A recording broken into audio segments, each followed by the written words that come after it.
Hello everyone. In this class, we'll try to learn about how body temperature is regulated. The normal body temperature depends on the balance between heat production and heat loss. The body heat is produced mainly by metabolism of the food, that is called as basal metabolism, food assimilation, muscular activity, and the accumulation of the brown fat or burning of the brown fat. Whereas body loses its heat by radiation, conduction, vaporization of the sweat, and the small amount of heat is lost also through urine and feces. Group of reflex responses that are primarily integrated in hypothalamus uh, operated to maintain body temperature in a narrow range in spite of a wide fluctuation in the environmental temperature in warm-blooded, that is homeothermic animals constitute the mechanism of temperature regulation. The regulation of the body temperature is important because the speed of chemical reaction taking place in the body depends mainly on the body temperature. The enzymes of the body show optimum activity within a narrow range of temperature. The measurement of temperature mainly done in degree Celsius and Fahrenheit.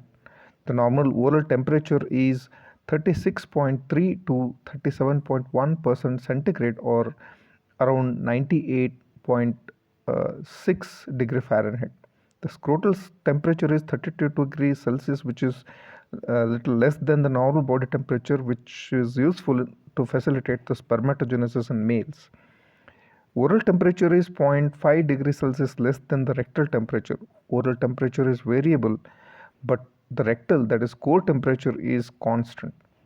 Hyperthermia is when temperature increases more than 41.6 degrees Celsius, and hypothermia is when temperature decreases less than 25 degrees Celsius. There will be some physiological variations. Temperature normally increases in the morning and decreases in the evening. In females, during ovulation, body temperature increases. During exercise, body temperature increases to 40 degrees Celsius. The causes are inability of heat dissipating mechanism to handle increased amount of heat production and elevation of the body temperature, that is a set point of hypothalamus at which heat dissipating mechanisms are activated are the cause for increasing the body temperature. Some adults have chronically above normal temperature known as constitutional hyperthermia. Temperature regulation is less precise in young children. They may normally have a temperature that is 0.5 degrees Celsius or so above the established norm for adults. In females, the body temperature is normally 0.5 degree Celsius more than in males, especially during ovulation and after ovulation till menstruation, and during luteal and progesterone phase. There can also be pathological variation where in hypothyroidism the temperature increases 0.5 degree Celsius more than the normal. Coming to the central regulation of the temperature, hypothalamus is considered a thermostat. Temperature is set at normal level in hypothalamus, and when body temperature increases or falls from set point level, various mechanisms get activated to bring back the temperature to set point level. Anterior hypothalamus is activated by warmth and is considered to be heat loss center, whereas posterior hypothalamus is activated by cold and is known as heat gain center. Various mechanisms of temperature regulation. Afferent impulses, which brings the information reach about the temperature, they reach the hypothalamus from the receptors, that is skin, deep tissue, spinal cord, extra hypothalamic region of the brain and other parts of the brain, and activate the following mechanisms. The mechanisms that are activated by cold, they increase the heat production by shivering, increasing the hunger, increasing the voluntary activity, and increasing the production of epinephrine and norepinephrine. Shivering is an involuntary response of a skeletal muscle to cold, which increases the skeletal muscle contraction, which in turn increases heat production. Increased hunger causes increase in the food intake, increases the utilization of the food, and increases the body temperature. whereas increased voluntary activity leads to increase in the body temperature because of the production of the heat in the muscles, and increased production. They also decrease the heat loss by vasoconstriction, horripilation, or concurrent blood flow which is occurring in the extremities, and behavioral changes. They tend to decrease the heat loss. Vasoconstriction, uh, if occurs, the amount of heat reaching the skin from the deeper tissues is decreased and will store heat centrally in the blood vessels. Cutaneous vessels, being cool, is more sensitive to catecholamines and leads to further constriction of arterioles and venules. Horripilation, the goose wildness, uh, the cold indented contraction of the erector muscles occurs here, and it is important in case of animals. Here there will be increased tapping of the hair, which causes increased heat production. Then in animals, at extremities, arteries and veins are arranged parallel. Deep veins run along the side arteries supplying limbs. Heat transfer, uh, heat transfer from between the warm arterial blood going to the limbs and cold venous blood coming from extremities cause countercurrent exchange of heat, causing conservation of the heat. Behavioral changes like curling up also, they tend to conserve heat. The mechanisms that are activated by heat, where they're going to increase the heat loss. The heat loss is mainly by conduction, convection, and radiation.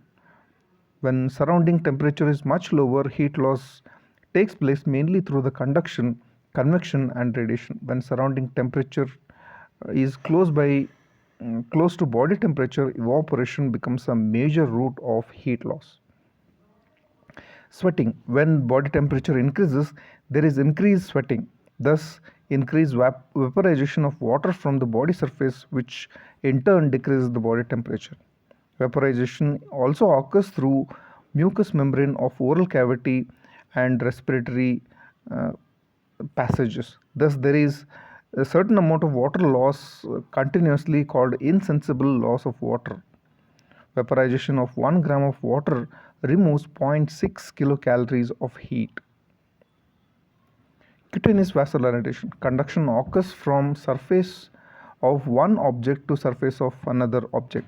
Temperature of the skin determines to a great extent the degree to which the heat is gained or lost. The amount of heat reaching the skin from the deeper tissues can be varied by changing the blood flow to the skin. When temperature increases, cutaneous vessels are dilated, warm blood reaches the skin and is lost to the surroundings. The rate at which heat is transferred from deep tissues to the skin is called as tissue conductance, and it increases at high temperature. Panting is a rapid and shallow breathing which is seen in animals to lose heat from the salivation. It leads also decrease in the heat production, that is, it leads to generalized lethargy and apathy, which causes decreased muscular activity, and thus heat production is reduced. It also leads to loss of appetite, which causes decreased food intake and thus decreased heat production.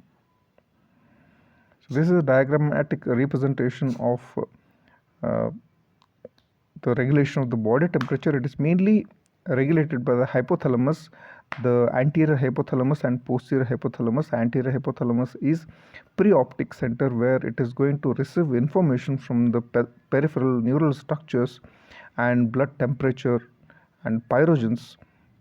And when the temperature increases, it is going to lead to the heat loss by sweating and vasodilatation. When temperature decreases, so there will be increase in the heat production uh, by mechanisms of shivering and vasoconstriction. And the thermoset point is in the hypothalamus, uh, which is going to take a comfort decision if there is a cold uh, cold, the body is going to increase temperature mainly by the vasoconstriction, the utilization of the brown adipose tissues, and shivering of the somatic muscles, which ultimately going to increase the temperature. And whenever the body temperature increases, mainly the sweat glands, through the sweat glands, by the vasodilatation, the body heat is lost. Fever, oldest and most universal known hallmark of diseases. The cause of fever is infection and injuries. During fever, temperature is raised. Thermoregulatory mechanism act to regulate body temperature at its new higher levels. That is, there is an apparent reset of thermostat to higher levels. So infection or any tissue injury releases endotoxin or pyrogens. They act on RE cells and thereby stimulates monocytes, macrophages, and Kupffer cells to produce cytokinins, that is interleukins and interferons. And these cytokinins act on the OPLT, that is organum vasculosum, of the lamina terminalis, and the preoptic area of the hypothalamus is stimulated. That causes release of local prostaglandins. They're going to raise the temperature set point, and that results in fever. The advantage of fever is that the increased temperature decreases the bacterial growth, and it is one of the protective phenomena. Malignant hyperthermia is due to the mutation of gene coding for the ryanodine receptors, and this results in increased calcium release, thereby excessive contraction of the muscle occurs, which leads to increased heat production. And this is in brief about the body temperature regulation. Thank you.